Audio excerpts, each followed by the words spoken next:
우리는 각종 열매들을 즐기며 살아갑니다. 블랙베리, 블루베리, 라즈베리, 스트로베리, 바나나 열매, 구아바 열매, 패션 프루트, 망고 빠빠야, 사과배, 복숭아, 참외, 수박, 그리고 쌀, 밀, 호밀, 보리콩, 감자, 고구마. 그런데 사람은 열매를 즐길 뿐만 아니라 열매를 맺기도 합니다. 사실 내가 열매를 먹을 때도 즐겁지만 내가 열매가 되면, 나 자신이 열매를 맺게 되면 그때가 더 기쁩니다. 내가 맺은 열매를 다른 사람이 누리는 모습을 보면 내가 그 열매들을 누릴 때보다도 훨씬 더 큰 비교할 수 없는 기쁨이 우리를 찾아옵니다.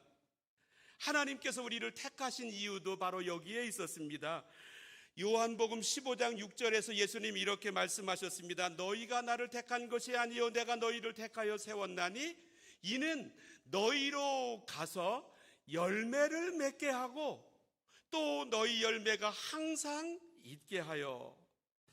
그래서 예수님은 열매 이야기를 참으로 많이 하셨습니다. 오늘 두 번째로 읽은 본문에서도 그 이야기를 하고 계십니다. 마태복음 13장 23절 말씀을 제가 읽어보겠습니다.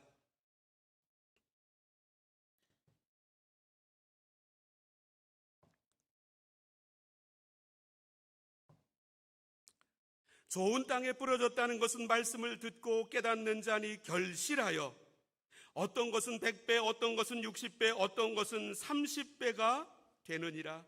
어떤 사람에게 100배, 60배, 30배의 열매가 맺혔습니다. 이 얼마나 기쁜 일입니까? 감격합니다.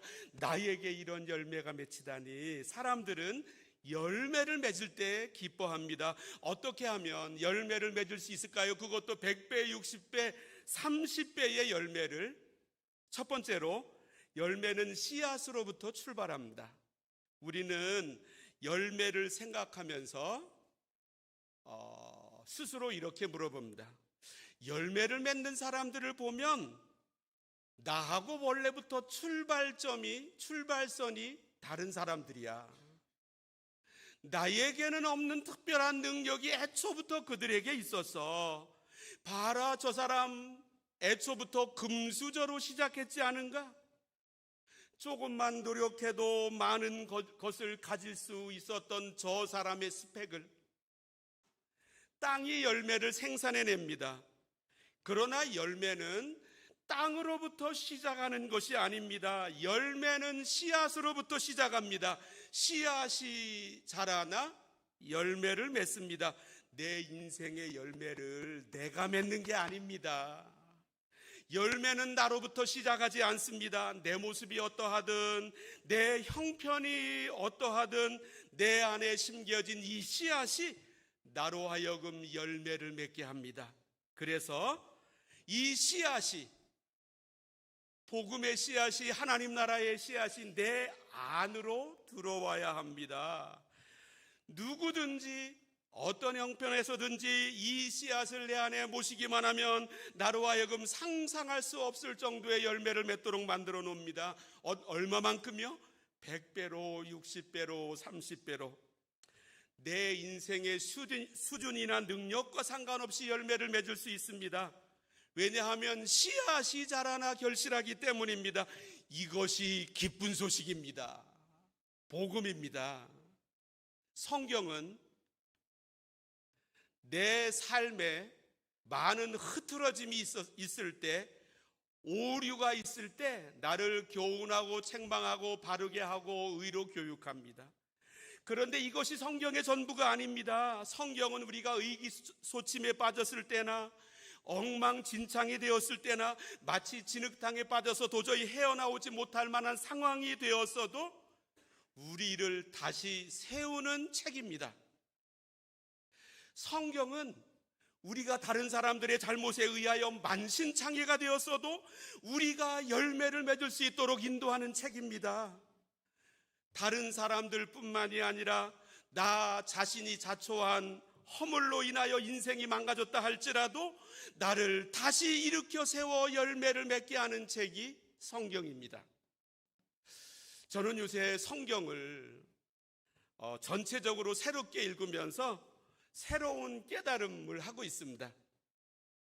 성경 전체를 요약하는 한 구절을 꼽아보라면 무슨 구절을 떠올릴 수 있겠습니까? 어린이 주일학교 때부터 우리 선생님들을 통하여 배우는 가장 쉬운 구절, 요한복음 3장 16절, 하나님이 세상을 이처럼 사랑하사 독생자를 주셨으니 이는 그를 믿는 자마다 멸망하지 않고 영생을 얻게 하려 하심이라. 이 성경 구절이 성경을 대표하는 하나의 구절이라고 분명히 말할 수 있습니다.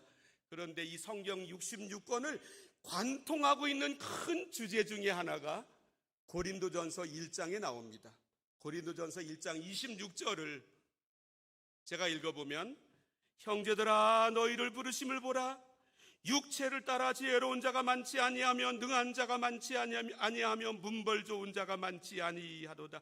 우리는 육체를 따라 세상적인 시각에서 바라보면 지혜로운 사람도 아니고 능한 사람도 아니고 문벌 좋은 사람도 아닙니다.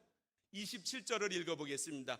그러나 하나님께서 세상에 미련한 것들을 택하사 지혜 있는 자들을 부끄럽게 하려 하시고 세상에 약한 것들을 택하사 강한 것들을 부끄럽게 하려 하시며, 우리는 세상적인 측면에서 볼 때 미련하고 약한 사람들입니다. 28절로 넘어가 보면 하나님께서 세상에 천한 것들과 멸시받는 것들과 없는 것들을 택하사 있는 것들을 폐하려 하시나니 우리는 세상 사람들이 보기에 천하고 멸시받고 없는 사람들입니다. 그런데 하나님은 우리를 부르셔서 하나님의 얼굴로 삼으셨습니다. 하나님의 대표자가 되게 하셨습니다. 우리를 통하여 먼저 우리에게 복을 주시고 우리가 받은 이 복을 온 세상 사람들에게 흘러가도록 만드셨습니다. 아브라함 때부터 그랬습니다. 그는 75세까지 아이를 낳지 못하는 사람이었습니다. 그의 가정에는 자녀를 생산할 능력이 없었습니다. 75세까지 셈족의 대를 잇는데 실패한 사람이었습니다. 그의 가문이 그에게 와서 멈추었습니다. 그런데 하나님께서 오늘 본문에 이 씨앗이 땅속으로 들어갔던 것처럼 아브라함의 삶 속으로 하나님이 들어가셨습니다. 그리고 이렇게 약속하셨습니다. 창세기 12장 2절을 보면, 내가 너로 큰 민족을 이루고, 그가 상상이나 할 수 있었던 일이겠습니까? 지금까지 대물림할 수 있는 아이를 하나도 낳지 못하던 사람이었습니다. 그런데 하나님께서 오늘 본문에 나오는 모습처럼 아브라함의 삶을 놀랍게 열매 맺도록 만들어 주신다는 것입니다. 아브라함이 이삭을 낳았고, 이삭은 에서와 야곱을 낳았고, 야곱은 12아들을 낳았습니다. 그리고 모든 족속에게 하나님의 복을 나누는 통로가 되게 하셨습니다. 구약 성경에 나오는 이스라엘은 서쪽으로는 이집트 세력, 이집트 문명, 동쪽으로는 저 메소포타미아의 세력과 문명 둘 사이에 항상 끼어 있었습니다. 저 이집트, 저 고대 바벨론, 저 아시리아, 신바벨론, 페르시아, 헬라, 로마. 이스라엘이 국가적으로 독립을 이룬 연하는 구약 역사학자들에 의하면 80년밖에 되지 않는다고 합니다. 이랬던 그들에게 하나님께서 복을 내리셨습니다. 그들을 하나님의 대행자 삼으셨습니다. 우리 출신지 한국은 아직도 샤머니즘의 영향 가운데 있습니다. 우리 한국 사람들의 마음에는 우리가 신앙생활을 긴 시간 동안 해온다 할지라도 유교의 영향을 아주 막대하게 받고 있습니다. 불교의 영향도 매우 큽니다. 그래서 우리는 무의식적으로 업보를 생각합니다. 업보. 자신의 과거나 현재에서 생각하고 말하고 행동한 결과가 업입니다. 이것으로 인해 그에 상응하는 대가나 운명을 치르게 된다라고 하는 것이 우리 불교에서 말하고 있는 이 업보의 개념입니다. 보통 자업자득이라고 하는 말이나 전생의 빚, 그래서 현재 어떠한 어려움 혹은 고통을 겪고 있으면 이전에 자기가 저지른 잘못에서 비롯되었다라고 대부분이 생각합니다. 그러나 성경은 그렇게 말씀하지 않습니다. 성경은 나의 인생의 주인을 나로 여길 때 강하게 책망합니다. 그러나 이것이 성경의 말씀 전부 다가 아닙니다. 성경은 오히려 다른 사람에 의하여 내 인생이 무너졌다 할지라도, 더 나아가 나의 허물로 인하여 내 인생이 만신창이가 되었다 할지라도 내가 다시 일어설 수 있음을, 내게 100배와 60배와 30배의 열매를 맺을 수 있음을 말씀하고 있습니다. 한국에서 쓰는 말 중에 하나가 개천에서 용났다입니다. 용은 저 깊은 바다, 넓은 바다 속에서 혹은 아주 넓은 호수 속에서 살지, 발목 정도 담글 수 있는 개천에서 나오지 않습니다. 그런데 개천에서 용납니다. 어떻게 해요? 씨앗을 내가 영접했기 때문입니다. 씨앗이 내 안에 들어왔기 때문입니다. 씨앗이 나로 하여금 열매를 맺게 하는 것입니다. 씨앗이 나로 하여금 결실하는 인생이 되도록 만드는 것입니다. 사람은 환경을 탓합니다. 역경이 우리의 삶을 힘들게 할 수 있지만 망하게 하지 못합니다. 오히려 개천에서 용이 납니다. 반대로 좋은 환경이 그를 망치는 경우가 대부분입니다. 일본 기독교 역사에 가가와 도요이코라고 하는 사람이 있었습니다. 1888년 고베라고 하는 도시에서 정부의 고위 관리 아버지와 지생 어머니 사이에서 태어났습니다. 그런데 그가 4살 때 정부의 고위 관리였던 아버지가 돌아가시고 그 다음 해에 전염병이 돌자 어머니도 전염병으로 세상을 떠났습니다. 그래서 첩의 자식이 아버지도 없는 본부인의 집에 들어가 의붓 형제들 사이에서 얹혀 살게 되었습니다. 그가 받았던 구박을 우리가 상상해 볼 수 있습니다. 12살 되던 어느 날 그는 외로운 마음 가운데 어느 담장 밑에 쪼그리고 앉아서 따뜻한 햇볕을 쬐고 있었습니다. 그런데 그 앞을 지나가는 무리가 있었습니다. 북을 치고 나팔을 불고 전도하는 구세군 전도 행렬이었습니다. 예수 믿으면 당신도 하나님의 자녀가 될 수 있습니다. 그는 이 말을 들었을 때 몇만 볼트 전기에 감전된 것과 같은 충격을 받았습니다. 그는 즉시 그들에게 달려갔습니다. 이렇게 물어봤습니다. 나 같은 기생의 자식도 첩의 아들도 하나님의 아들이 될 수 있습니까? 그러며 이 말을 듣고 그는 예수님을 믿기로 작정했습니다. 그때부터 누군가 자신의 이름을 물어보면 내 이름은 가가와 도요이코 하나님의 아들입니다. 나는 이제 기생의 자식도 첩의 아들도 아닌 하나님의 아들이랍니다. 그는 일본 기독교 역사에서 위대한 기둥이 되었습니다. 우리는 이민자입니다. 이민자는 누구입니까? 나에 대하여 절망하는 사람들입니다.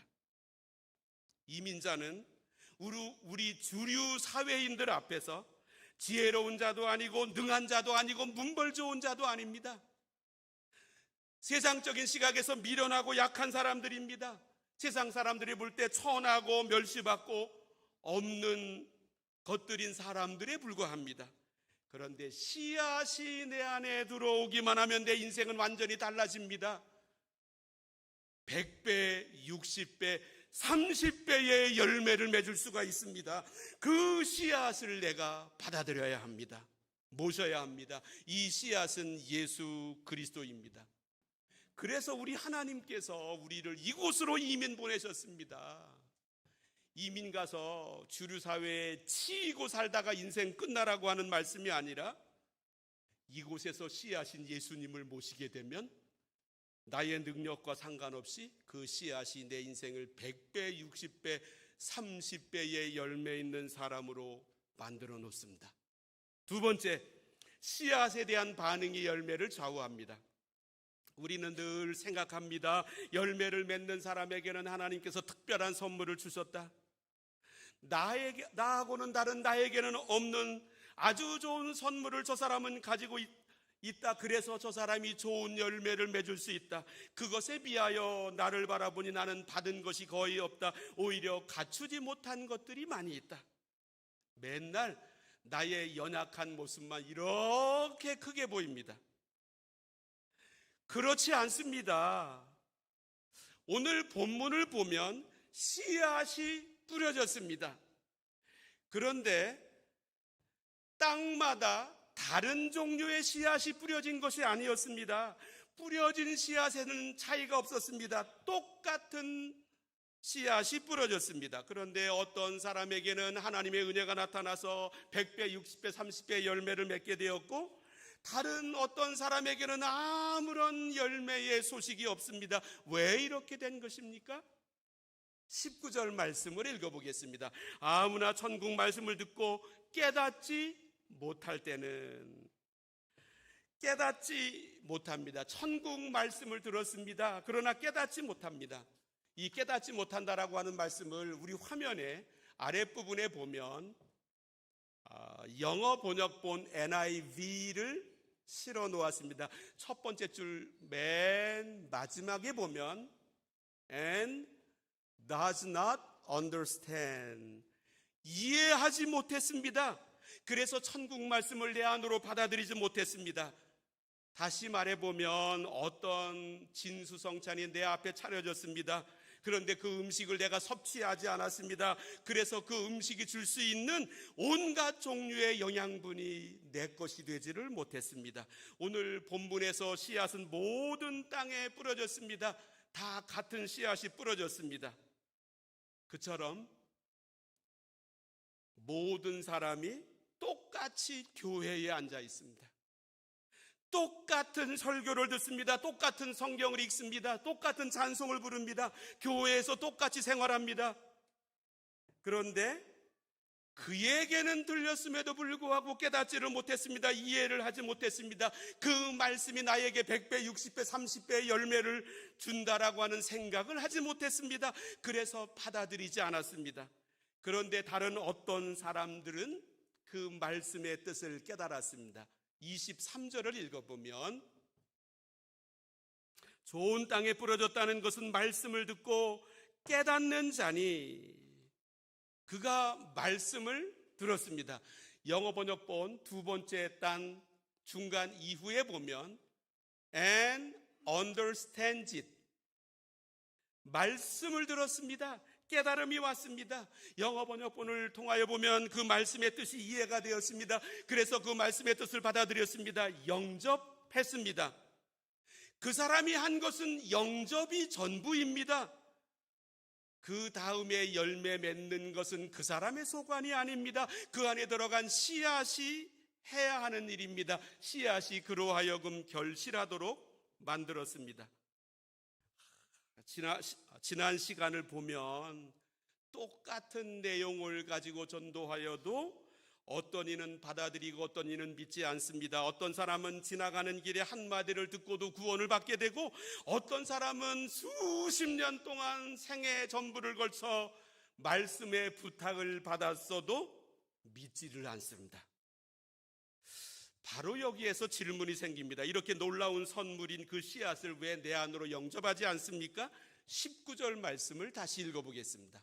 아무나 천국 말씀을 듣고 깨닫지 못할 때는 악한 자가 와서 그 마음에 뿌려진 것을 빼앗나니 이는 곧 길가에 뿌려진 자요, 씨가 뿌려졌습니다. 그런데 그 씨가 도달한 곳은 길가였습니다. 여기에서 길가는 밭과 밭 사이에 있는 통로를 가리킵니다. 이 주변에 있는 양옆에 있는 밭은 수없이 김을 맺습니다. 그러나 이곳은 한 번도 김을 맨 적이 없습니다. 그렇지만 수없이 오랜 기간 동안 사람이 기계가 밟고 다녔습니다. 많은 사람들이 지나가면서 밟히고 밟힌 땅입니다. 반들반들하게 굳어진 자리입니다. 이제는 닫힌 땅이 되어버렸습니다. 여기에는 씨앗이 뿌려져도 뿌리를 내리지 못합니다. 그러면 결국 새들이 와서 이 씨앗을 먹어버리게 됩니다. 왜냐하면 새들의 눈에는 이 씨앗이 환하게 보이기 때문입니다. 결실을 기대할 수 없는 땅이 되었습니다. 우리 하나님은 참으로 신비롭게 일하십니다. 그 사람의 수준이 어떠하다 할지라도, 그가 어떤 형편에 있다 할지라도, 그 사람이 아주 심하게 망가졌다 할지라도 그와는 상관없이 그에게 하나님 나라의 씨앗이 들어가기만 하면 100배, 60배, 30배의 열매가 맺도록 하십니다. 그런데 하나님은 씨앗을 주시면서 그 사람의 반응에 씨앗의 결과를 맡기십니다. 사람들의 반응에 하나님 나라를 전적으로 의탁하십니다. 우리 하나님은 전능하신 분이십니다. 만군의 하나님이십니다. 만주의 주이십니다. 만왕의 왕이십니다. 그런데 사람의 반응에 하나님의 일들을 맡겨놓으십니다. 하나님은 참으로 인격적인 분이십니다. 그 사람이 받아들이기만 하면 그 사람의 능력과 상관없이 100배, 60배, 30배의 열매가 맺도록 만들어 주십니다. 그렇지 못할 때에는 그 씨앗마저 빼앗기고 맙니다. 그래서 랑게라고 하는 신약학자가 이런 말을 했습니다. 그에게 뿌려진 하나님의 씨앗의 운명은 바로 그 자신의 운명이었다. 그에게 뿌려진 하나님의 씨앗의 운명은 바로 그 자신의 운명이었다. 여기에서 질문이 생깁니다. 사람의 마음이 굳게 닫혀진 이유는 무엇입니까? 세 번째로, 이전의 경험이 굳은 마음을 만듭니다. 사람은 경험적 존재입니다. 인생을 살다 보면 횟수가 지나갈수록 많은 경험이 쌓입니다. 인생의 경험이 지혜를 만들어냅니다. 그래서 인생에 절대적으로 필요한 것이 지혜이기 때문에 지혜를 만들어내는 경험은 정말로 중요합니다. 그런데 모든 것이 그렇듯이 경험에도 명암이 있습니다.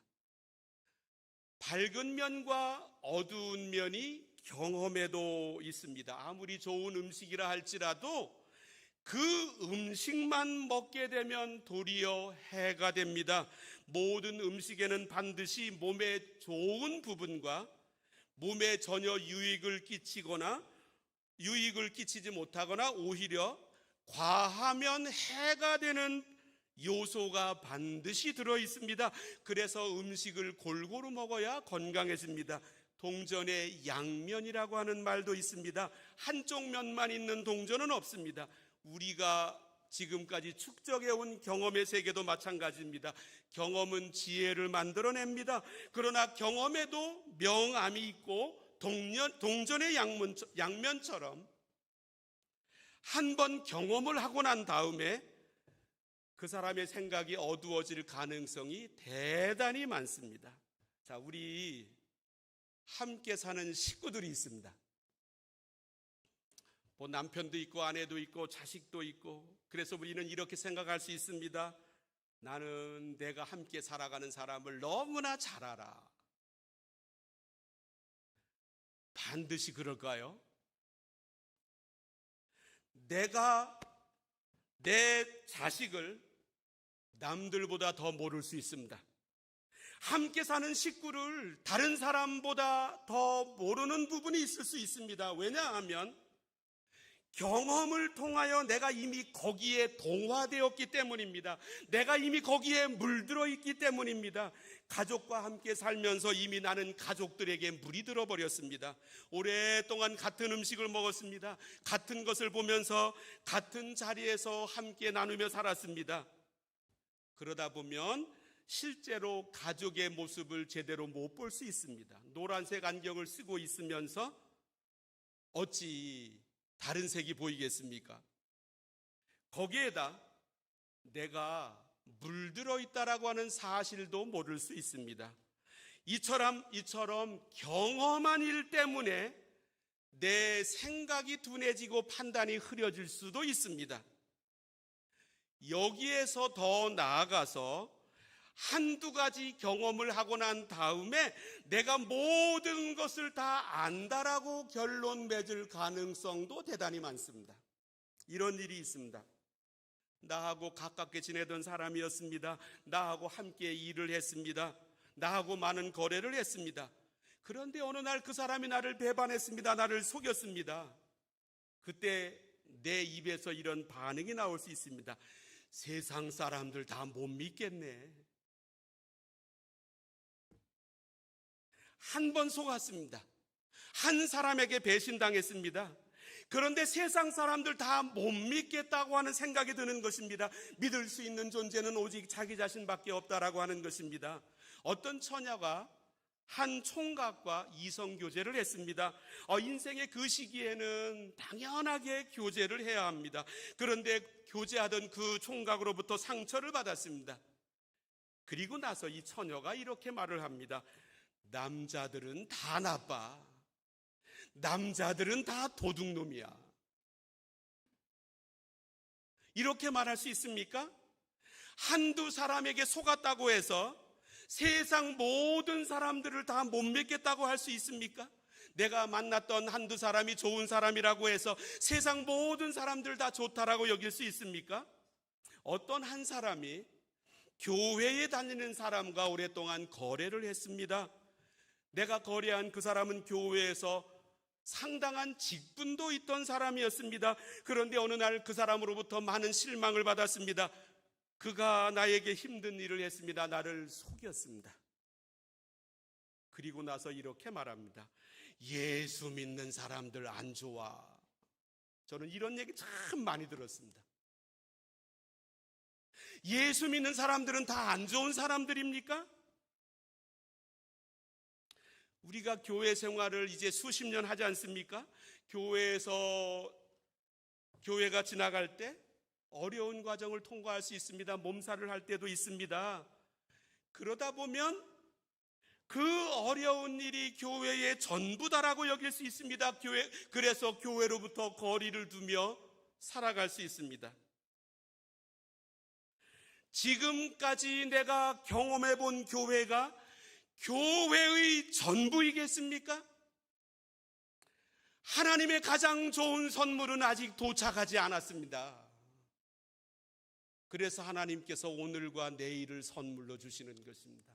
하나님의 가장 좋은 선물은 아직 도착하지 않았습니다. 우리 하나님이 약속하셨습니다. 보라, 내가 새 일을 행하리니 이제 나타낼 것이라. 그리고 고린도서에서 이렇게 말씀했습니다. 누구든지 그리스도 안에 있으면 새로운 피조물이라. 내가 이전에 했던 교회의 경험이 교회는 이런 것이라고 표준화시킬 수 있습니까? 이것이 바로 경험이 가지고 있는, 경험이 주는 어두운 부분입니다.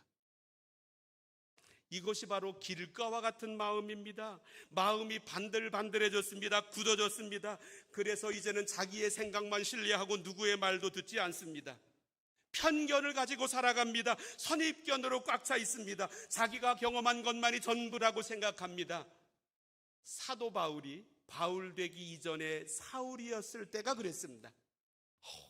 예수 믿는 사람들, 하나님의 뜻하고는 전혀 상관없이 살아가던 사람들, 스데반 집사가 돌에 맞아 죽을 때도 그의 죽임당함은 당연하게 여기던 사울이었는데 그가 예수님을 만나고 난 뒤에 완전히 달라졌습니다. 예수님 시대에 있었던 바리새인들, 서기관들이 자기가 지금까지 축적했던 경험 위에서 살아갔기 때문에 놀라운 새로운 일을 선물하시는 예수님을 볼 수 있는 눈이 없었습니다. 이들의 마음은 길가와 같았습니다. 이러한 마음에는 복음의 씨가 들어가지를 못했고 열매를 맺을 수가 없었습니다. 예수님은 너무나 안타까워하셔서 오늘 이 말씀을 하고 계십니다. 인생의 결정적인 열쇠는 나에게 있지 않습니다. 나의 인생의 출발점이 어떠해도 상관없습니다. 인생의 중간에 무너져도 괜찮습니다. 그 씨앗이 내게 들어오기만 하면 내 인생은 100배, 60배, 30배의 열매를 맺을 수 있습니다. 예수님은 이 사실을 우리가 다 알기를 원하십니다. 동시에 이렇게 결정적인 열쇠인 예수님, 그 예수님의 말씀의 씨앗을 받아들이지 않는 나의 경험은 나에게 완전한 지혜를 준다라고 여기고 있는 딱딱한 마음, 교만한 마음, 굳은 마음, 우리가 이러한 마음을 가지고 있다면 이 마음의 모습을 우리가 보기를 원하십니다. 그래서 오늘 말씀을 주시면서 우리를 초청하십니다. 기도하십니다. 하나님 아버지,